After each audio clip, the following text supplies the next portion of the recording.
جماعة الخير، آخر يوم اللي بمصر ما ضلش معاي ولا جنيه. سايح عربي موجود في مصر ما فاضش معاه ولا جنيه، لكن فاض معاه 200 دولار. قرر ان هو يعمل تحدي ان يبلغ سواق التاكسي ان هو معهوش فلوس، ولو وافق يروحوا الفندق وهو معهوش فلوس، يعني مش هياخد فلوس، هيديله ال 200 دولار. تعالوا نشوف ترتيب ربنا بقى والقدر الجميل. ضل معاي بس بجيبتي 200 دولار بديش اصرفهم، قررت اعمل فيهن تحدي واعطيهن لاول شوفير تاكسي بيرضى يوصلني بدون فلوس. طبعا راح اصور بنظارتي مشان تكون ردة الفعل حقيقية.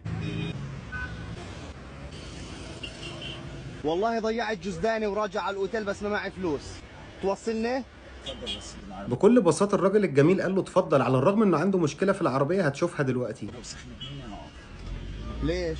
عشان نروح عليها قوي. بص، لا تعرف شو بمشيها مشي، حرام هسه توقف السيارة معك. لا اوديك ميدان التحرير، اقول لك بينك وانت رايح راكب معايا مش راكب معايا انا، ربنا اللي سخرني ليك. فين اليقين اللي عند المصريين يا جماعه؟ اليقين في الله. انا عادي. خذ راحتك. انت سوري ولا لبناني؟ انا فلسطيني. يعني اخويا بيقول له انا فلسطيني، قال له يا يعني اخويا. بيأكد على حجم العلاقه، والله بتعبير بسيط بيأكد على حجم العلاقه القويه اللي بين الشعب المصري والشعب الفلسطيني. يعني اخويا غصب عني لازم اوصلك.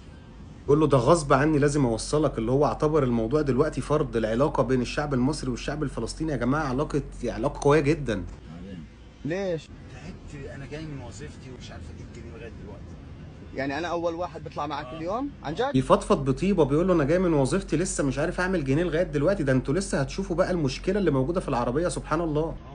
انا اول زبون وبالاخر وصلتني بدون مصاري. عادي يا عم، ربنا ما بينساش حد يا عم الحاج. كم عندك اولاد؟ عندي 4. 4 اولاد. ما شاء الله. ما شاء الله الراجل الجميل عنده 4 اولاد، يا رب يبارك لك فيهم. لا سمح الله حميت ايش تعمل؟ بركن واسيبها تبرد وبعد كده ادور وامشي. طب وصلحها. ربنا المستعان. قال له انا شغال بالعربيه، يعني بتسخن بركن تبرد اشتغل. بدأت تحمي بس تنتظر معايا اوصلك. وشوف لما سخنت منه تاني ما زهقش منه، بيقول له استنى تبرد واوصلك مفيش اي مشكله. ساعدك؟ مركزين يا جماعه في القربه الصفراء اللي على الشمال دي، فعلا الموتور بينفخ ميه، وفعلا ده غلط جدا على الموتور، المفروض ما يشتغلش اصلا. هاي عربيتك؟ جايبها قسط بس بدفع لها فلوس كتير.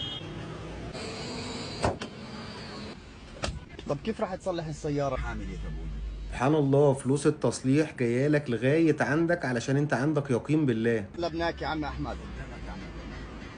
خلص وقفني هون، وقفني هون. لغايه الفندق يا جدع. لا لا لا لا عم احمد شكرا كثير. الشكر لله. انا بدي اصارحك بشغله. اتفضل. انا هاي توصيلي كانت تحدي عاملها. قلت اول مصري راح يوصلني بدون مصاري راح اعطيه مني مصاري. هاي 200 دولار، 200 دولار يعني 10000 جنيه. الله اكبر. 10000 جنيه. الله.